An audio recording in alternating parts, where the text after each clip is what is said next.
Hey everybody, it's Jason Blaha here, and it's time for another Breakfast with Blaha. Yes, someone said I should call it that, and I don't think that's a bad idea. I'm sitting here eating my chicken, rice, and vegetables because, again, bro cutting works best. The reason it's so successful. All right.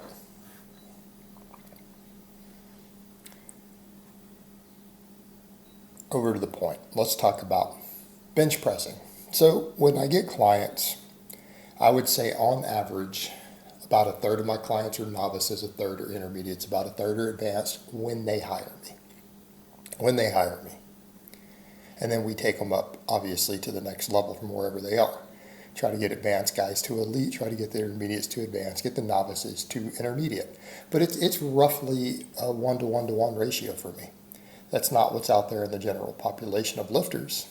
That's what I get.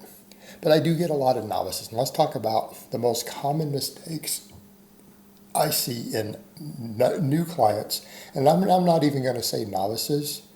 Most extreme case, I've seen these mistakes in a 300 bencher. Tall guy who weighed over 250. Okay. Number one is the way they grip it. And I get these a lot to where they're gripping it like this, right? The bar is up here in their palm. That's not where the bar goes when you bench press. And then so their wrist is bent back like this, when it should be like this, okay? But notice the difference. For you to get it like this, where does the bar have to be? It's got to be down here. And you'll get lifters who try to do it, and I've seen this repeatedly, to where you show them, hey, get it across your palm and squeeze it like this. Do not, at no point ever should the bar ever be resting up here. Okay, it should not happen. That needs to wrap over the top of the bar. The bar should not be on top of it.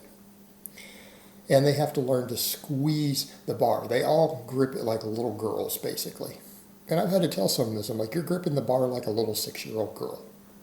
Squeeze the F out of the bar. I'm trying not to cuss as much in my videos. I talk to my clients like that, though. Squeeze the F out of the bar with everything that you have. If your knuckles are not turning white, and your hands do not hurt, you are not squeezing the bar hard enough.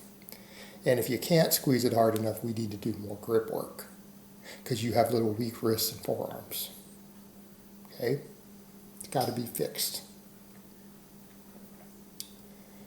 But they'll do this. And then when they go to do it, the thing that I see all the time is you try to show them to do this, then when they go to the bar and they turn their way like this to try to unrack it, right? You're not going to keep your elbows out like that. So why are you setting it up that way? And that's what they'll do when you try to show them. And then the end result, they come way up, they grip it, and they're still up like this or something.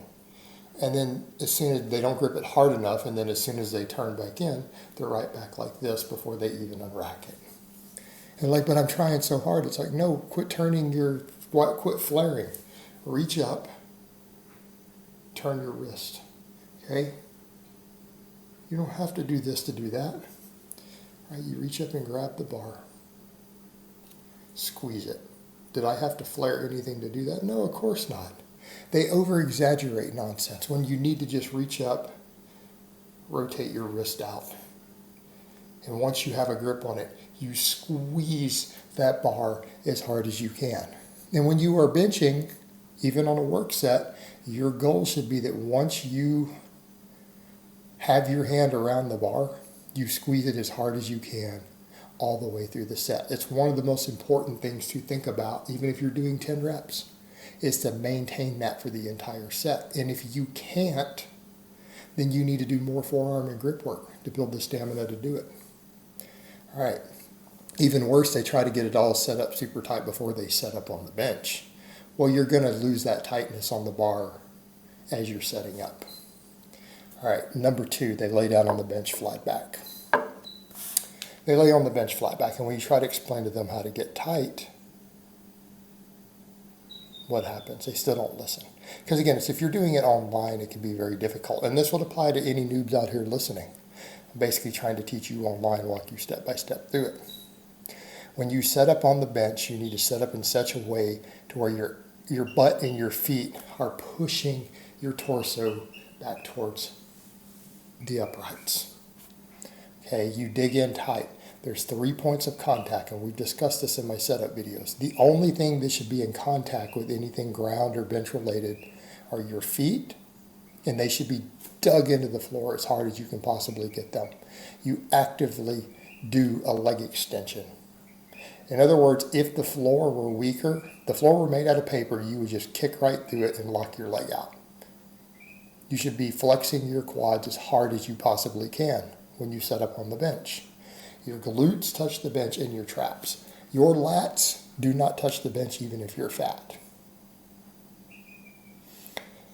So when you set up, you either set up trap first to where you get your butt and everything way up in the air. You put your traps down, pull your scapula down, and then you bring your butt down so that you have an arch. Yes, you need to bench with an arch. We've discussed in the past why it's safer, why you're stronger, and why it produces better pec recruitment. I understand there's a few people who are so flexible that they can cheat with short arms that it's no range of motion. That probably isn't you. And even then, that doesn't justify you trying to bench flat back. Don't cry when you injure your shoulders, or you're one of those people who say the bench just doesn't work that well for my chest and it hurts my shoulders. Well, no shit, because you're trying to do it incorrectly. We don't bench with a flat back. There's good physiological reasons why. And there's plenty of people, even Dr. Mike has made quite a bit of detailed videos explaining why you do that, even for bodybuilding. All right. So you either set up on your traps and then bring your butt down, or you dig in. You dig in and you plant your butt hard into the bench, your feet into the floor, flexing your quads, and then you lay down, roll down onto the bench. You don't lay, you roll. Because the closest your lower back should ever be, the small of your back to the bench is maybe 5 inches. That's probably 4 to 5 inches is probably the minimal acceptable closeness. You should never be flat back. You set in tight. And you should have your legs dug in, or you squeeze the bench itself with your legs. If you're not flat-footed, you should be squeezing the bench. If you're up on the balls of your feet, instead of doing a flat foot, you should actually be squeezing, actually hugging the bench with your legs, like squeezing it with your thighs, so that you're stuck in tight. So that when the bar comes down and touches your chest, you push back towards the uprights. And it's hard to teach new lifters how to do this when you're not there physically forcing and manipulating them to put them into place and then kicking their leg to see if they're tight.